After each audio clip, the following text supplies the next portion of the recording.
Momen kali ini mungkin sedikit cerita tentang kelahiran buah hati gitu kan. Bisa dibilang Selasa kemarin, berarti tanggal 29 April 2025, alhamdulillahnya pada saat jam 11:16 lahirlah buah hati kami. Assalamualaikum warahmatullahi wabarakatuh. Kembali lagi di channel Muhammad Najib Karim. Gimana kabarnya buat teman-teman semuanya? Semoga sehat selalu. Uh, Sedikit cerita bagaimana bahagianya. Mungkin bisa dibilang saya dengan istri 1 tahun menikah. Nah, di pernikahan ini bisa dibilang perjuangan untuk punya keturunan itu ya cukup berat. Mungkin dari teman-teman juga ada yang ngalamin, ada yang lama bisa berbulan-bulan ataupun bertahun-tahun. Tapi kalau misalkan ikhtiar, insya Allah bakal ngasih tuh rezeki buah hati buat teman-teman. Jadi ceritanya alhamdulillah di hari Selasa tanggal 29 April 2025. Jadi pagi itu bisa dibilang siap-siap udah mau kerja ya. Udah siap-siap pakai baju rapi, terus tiba-tiba istri telepon, udah pulang hari ini. Udah kerasa mules, mungkin bisa dibilang udah kerasa ada yang keluar gitu, baik itu lendir ataupun misalkan darahnya. Akhirnya di pagi itu udah masak nasi, udah motongin bawang, tadinya tuh mau masak buat sarapan. Ya qadarullahnya karena pikiran lagi kacau juga, akhirnya buru-buru buat masak gitu kan. Akhirnya nggak sempet masak karena ditelepon seperti itu. Ya udah packing apa adanya. Terus pekerjaan pun akhirnya izin untuk pulang karena urgent ya sebutannya. Akhirnya singkat ceritanya gue pulang berarti dari setengah 8 pagi di hari Selasa itu berangkat. Karena mikir udah kacau, akhirnya kita pakai motor. Perjalanan dari Bandung sampai Depok itu ternyata ditempuh sampai di sini jam setengah 11 siang. Akhirnya istirahat. Nah, jam berapa berarti? Habis duhur jam 1-an, saya sama istri akhirnya mencoba untuk periksa ke klinik. Barangkali takutnya kenapa-napa gitu kan. Dan ketika dicek gitu, qadarullahnya kata bidannya, oh alhamdulillah ini udah masuk pembukaan 2. Nah, terus diberikan kesempatan ataupun pilihan mau pulang aja nunggu sampai mules banget atau mau di sini dulu diisolasi.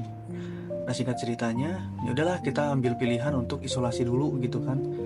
Barangkali gitu kan hari itu lahirnya. Nah, akhirnya dibawa di isolasi di ruangan kamar itu berdua dengan orang lain gitu yang memang sama-sama mau melahirkan juga di hari itu. Saat jam 3 sore dicek sama bidan, alhamdulillahnya udah masuk pembukaan 3. Nah, tetangga yang sebelah tadi itu udah masuk ruang bersalin. Qadarullahnya jam 4 itu lahirlah tuh yang bayi tetangga tadi. Nah, akhirnya kita masih pembukaan 3 sampai maghrib. Kemudian maghrib dicek lagi udah masuk pembukaan 5 ya. Nah, terus masuk lagi di jam setengah 9, jam 8 kalau nggak salah. Dicek lagi sama bidan udah masuk di pembukaan 6 sampai 7. Nah, pas jam 9 itu dicek lagi, oh katanya udah masuk pembukaan 9 nih katanya.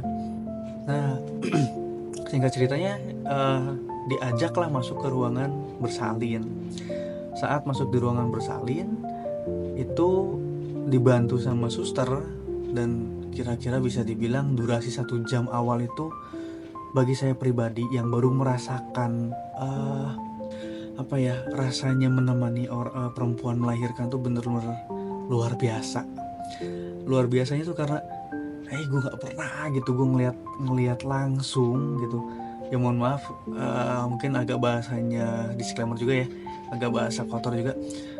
Itu bagian rahim itu diobok-obok sama suster. Itu dalam hati udah sebenarnya udah ngerengek, udah gak tega sebetulnya. Dan bahkan istri udah ngeden berapa kali pun sampai bilang, udah aku udah pasrah, udah mending sesar aja.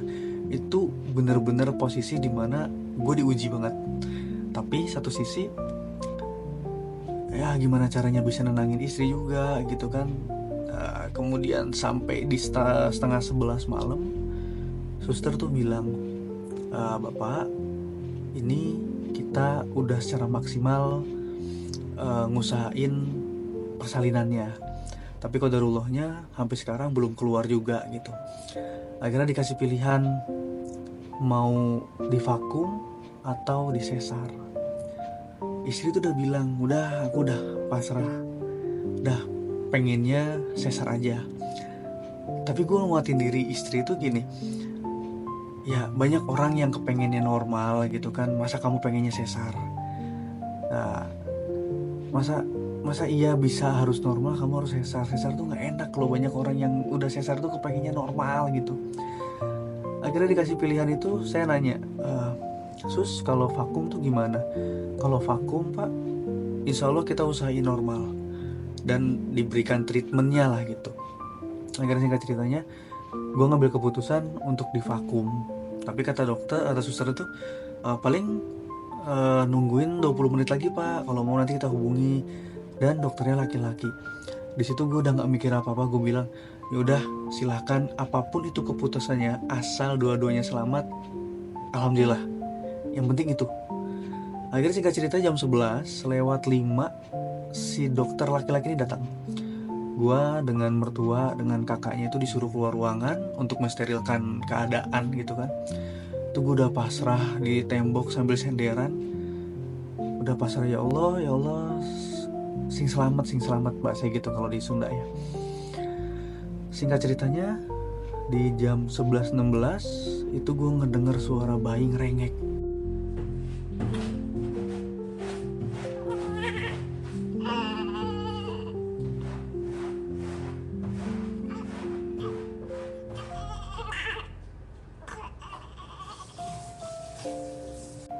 Ya Allah, itu campur aduknya.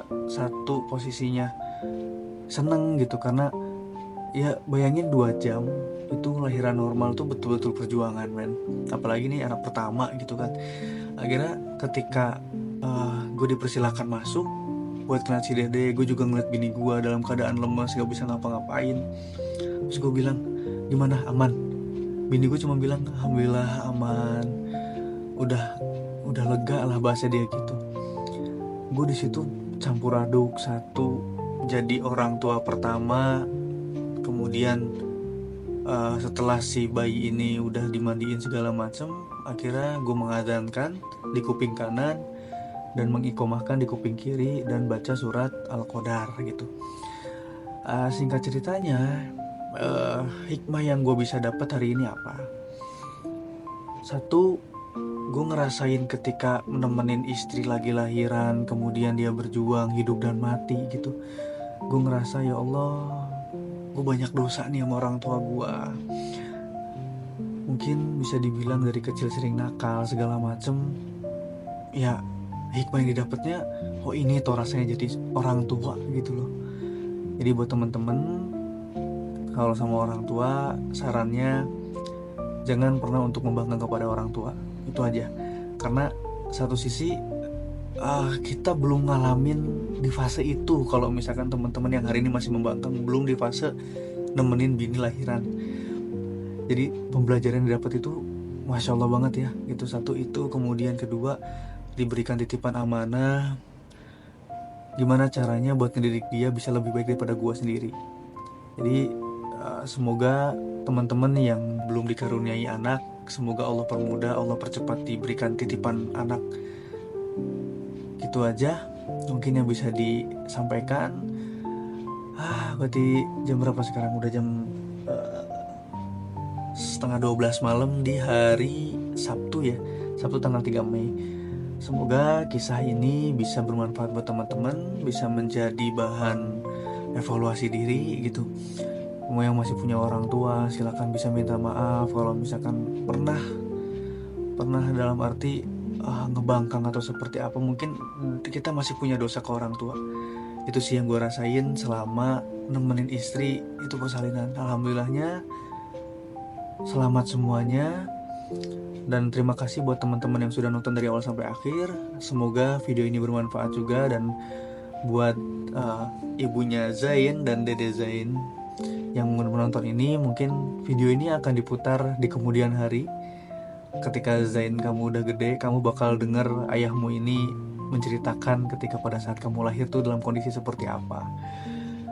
Dan diberikan nama Muhammad Naufan Zain Karim itu, kalau Muhammad kita ngambil dari Nabi Muhammad, Naufan itu artinya pemberian yang bermakna, pemberian ataupun kebaikan yang diberikan lebih lah gitu.